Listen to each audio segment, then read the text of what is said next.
En élevage de veaux, les diarrhées néonatales sont, avec les maladies respiratoires, les deux principales causes de traitement et de mortalité.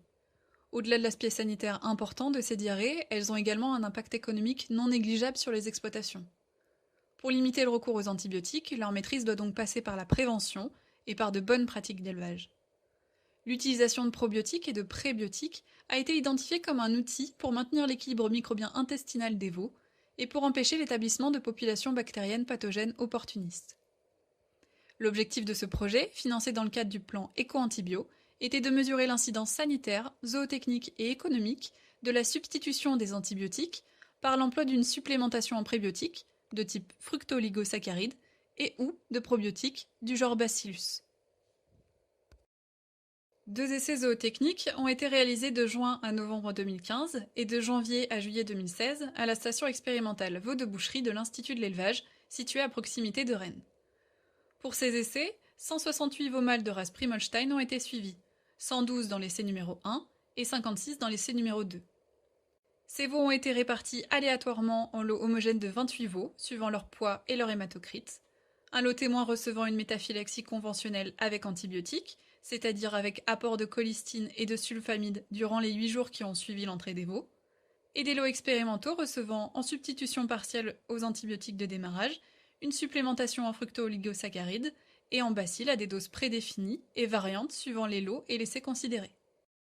Sur le plan zootechnique, les différents traitements expérimentaux n'ont pas eu d'effet ni sur les gains moyens quotidiens, ni sur les quantités d'aliments d'allaitement et d'aliments solides consommés, ni sur les taux d'hématocrite, ni encore sur les caractéristiques carcasses. En revanche, les résultats sanitaires des deux essais sont contrastés.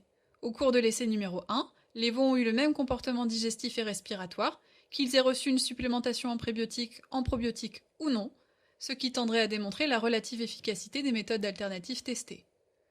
Néanmoins, dans l'essai numéro 2, les veaux du lot expérimental, fragilisés par une mise en place hivernale et par un poids moyen faible, ont été plus touchés par des affections respiratoires que les veaux du lot témoin, entraînant un nombre important de veaux traités individuellement et un fort taux de mortalité.